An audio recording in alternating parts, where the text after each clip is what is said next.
नमस्कार दोस्तों, स्वागत है आप सभी का आपकी अपनी YouTube channel Shyam classes study में। आज की इस वीडियो में उत्तर प्रदेश पुलिस परीक्षा में पूछे जाने वाले हिंदी के 37 अति महत्वपूर्ण प्रश्नों का प्रैक्टिस सेट लेकर के आया हूं। मैं आपको अपने चैनल पर जो आप पेड कोर्स खरीदते हैं 700 से 800 रुपये का, वही वाला कंटेंट में अपने चैनल पर आपको फ्री में प्रोवाइड करा रहा है। तो इसलिए आप हमारे चैनल को सब्सक्राइब कर लीजिएगा। आपको इतने प्रैक्टिस सेट करवा दूंगा जिससे आपका यूपी पुलिस में हिंदी का एक भी प्रश्न बाहर जाने की कोई भी संभावना नहीं होगी। तो प्रैक्टिस सेट को पूरा लगाइएगा। प्रैक्टिस सेट को पूरा करने के बाद आपको पता चल जाएगा कि आपकी तैयारी कैसे चली। अगर आप इस प्रैक्टिस सेट में 37 में से 25 प्रश्न भी सही नहीं कर पाते हैं तो आप टाइम पास कर रहे हैं, अपना कीमती समय बर्बाद कर रहे हैं, पढ़ाई के नाम पर अपने आप को और अपने माता पिता को धोखा दे रहे हैं। तो प्रैक्टिस सेट पूरा करिएगा। प्रैक्टिस सेट पूरा करने के बाद आपको पता चल जाएगा कि आपकी तैयारी कैसे चल रही है। प्रैक्टिस सेट पसंद आता है तो वीडियो को आप लाइक कर दीजिएगा। चैनल को आपने अभी तक सब्सक्राइब नहीं किया है तो चैनल को जरूर सब्सक्राइब कर लीजिएगा। और इस प्रैक्टिस सेट को आप अपने सभी छोटे भाई बहनों के पास शेयर कर दें जिससे वो भी उस प्रैक्टिस सेट को लगाएं और उन लोगों को भी अपनी तैयारी का पता लग जाए कि उनकी तैयारी यूपी पुलिस परीक्षा के लिए कितनी हुई है। तो चलिए शुरू करते हैं आज का अपना यूपी हिंदी का प्रैक्टिस सेट नंबर 209। इससे पहले 208 प्रैक्टिस सेट अपलोड कर चूँगा। अगर आपने वो नहीं देखे तो जाकर के सारे प्रैक्टिस सेट आपको प्ले लिस्ट में मिल जाएंगे। तो चलिए शुरू करते हैं। तो क्वेश्चन है आपके सामने कि जिस विकारी शब्द के प्रयोग से हम किसी वस्तु के विषय में कुछ विधान करते हैं उसे कहते हैं। तो उसे हम क्या कहते हैं? जिस विकारी शब्द के प्रयोग से हम किसी वस्तु के विषय में कुछ विधान करते हैं तो उसे हम कहते हैं, क्या कहते हैं? उसे हम क्रिया कहते हैं। क्या क्रिया कहते हैं? ऑप्शन नंबर बी इसका राइट आंसर हो जाएगा। निम्न में से कौन सा उच्छ्वास का संधि विच्छेद होगा? तो संधि विच्छेद बताना है आपको उच्छ्वास का। तो क्या हो जाएगा उच्छ्वास शब्द का संधि विच्छेद? तो इसका संधि विच्छेद हो जाएगा उत प्लस श्वास। क्या उत प्लस श्वास? ऑप्शन नंबर डी इसका राइट आंसर हो जाएगा। अगला प्रश्न है आपके सामने कि नी प्लस कलंक का सही संधि विच्छेद कौन सा है? तो कौन सा है नी प्लस कलंक का संधि विच्छेद? इसमें आपको संधि विच्छेद दिया गया, अब आपको ये शब्द बनाना है। तो नी प्लस कलंक बराबर होता है निष्कलंक। क्या अब निष्कलंक होता है, ये लिखा जाता है ऑप्शन नंबर डी इसका राइट आंसर हो जाएगा। अगला प्रश्न है आपके सामने कि 10वां विश्व हिंदी सम्मेलन भारत के किस शहर में आयोजित किया गया था? तो किस शहर में आयोजित किया गया था 10वां हिंदी विश्व सम्मेलन? तो ये आयोजित किया गया था भारत के भोपाल शहर में। कहाँ? भोपाल शहर में आयोजित किया गया था 10वां विश्व हिंदी सम्मेलन। ऑप्शन नंबर डी इसका राइट आंसर हो जाएगा। निम्न में कौन सा फारसी शब्द नहीं है? तो कौन सा नहीं है फारसी शब्द इसमें, ये आपको बताना है। तो कौन सा नहीं है? तो इसमें फारसी शब्द ये नहीं है पेपर, ये पेपर है, ये फारसी शब्द नहीं है। ऑप्शन नंबर डी इसका राइट आंसर हो जाएगा।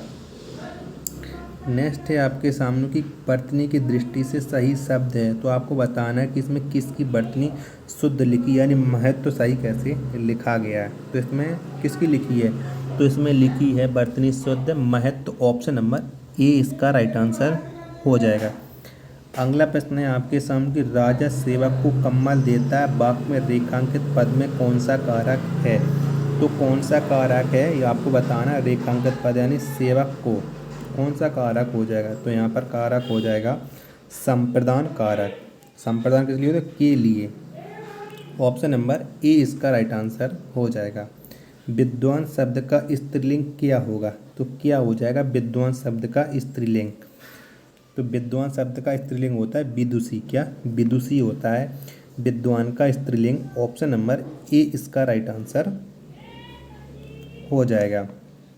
नेक्स्ट है आपके सामने कि वह अगले साल आएगा डॉट डॉट इस वाक्य में कौन सा कारक है? तो कौन सा कारक ही वह अगले साल आएगा? तो कौन सा कारक है? तो इसमें कारक है अधिकरण कारक, यानी अधिकरण कारक है। ऑप्शन नंबर सी इसका राइट आंसर हो जाएगा।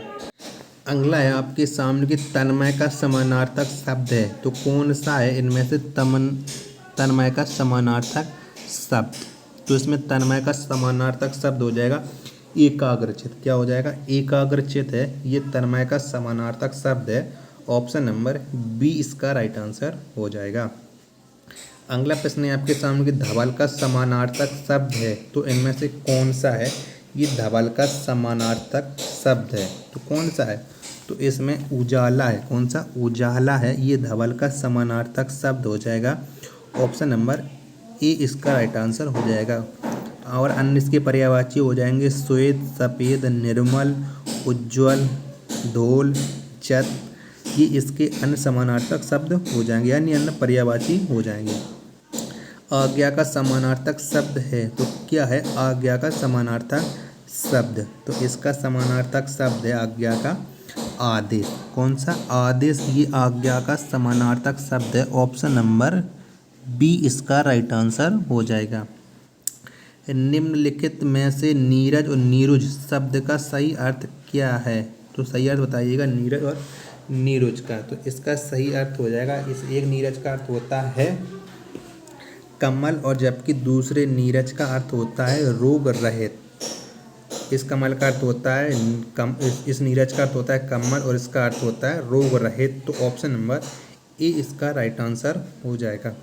अगला है आपके सामने की घृणा शब्द के सही अनेकार्थी रूप दिए गए हैं, विकल्पों में से छांटिए। तो आपको घृणा के अनेकार्थी बताना है कि इनमें से घृणा के अनेकार्थी कौन कौन से हैं। तो घृणा के अनेकार्थी हो जाते हैं बादल, घिन, नफरत, विधि, श्रेणी, गली।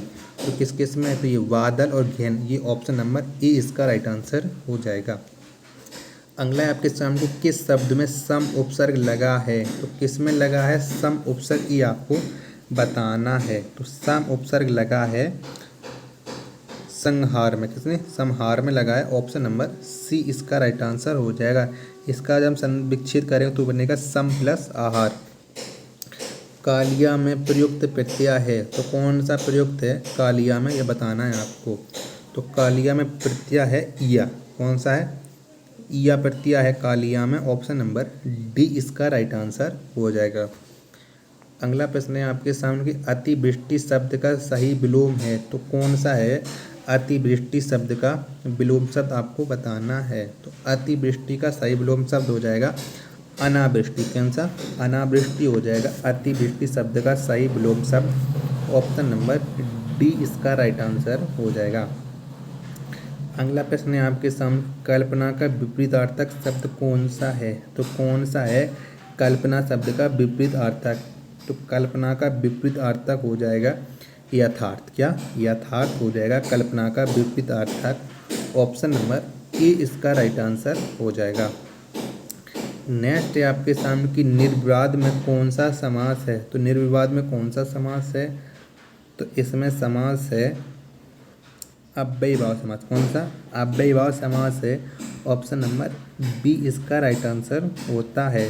अव्ययीभाव में आप जानते कि जिसमें पहला पद प्रधान होता है और पूरा पद अव्यय होता है, उसे हम अव्ययीभाव समास कहते हैं।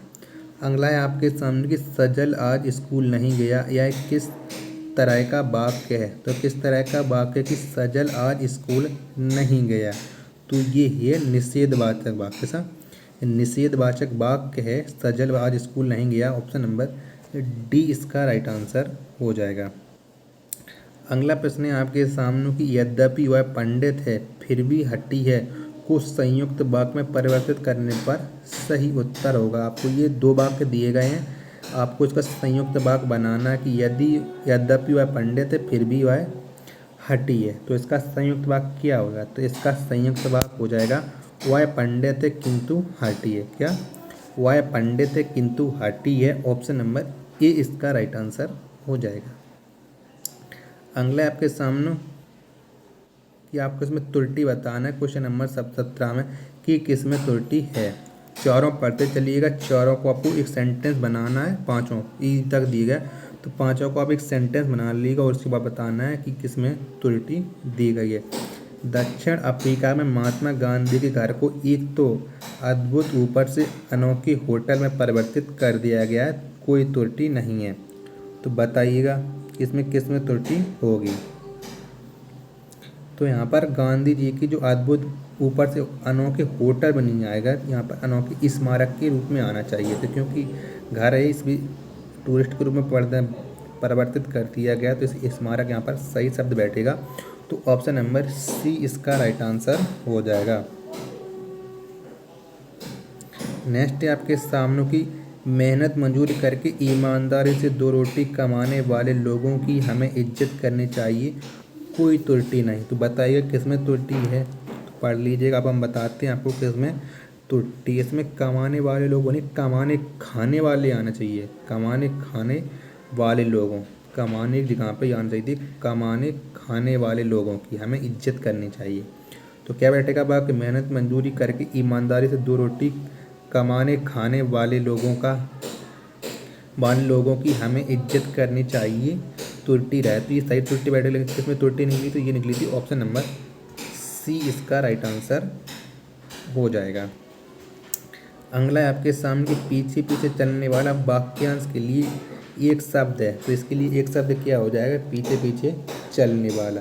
तो इसके लिए एक शब्द हो जाएगा अनुगामी। कौन सा, अनुगामी। इसके लिए एक शब्द हो जाएगा ऑप्शन नंबर बी इसका राइट आंसर हो जाएगा।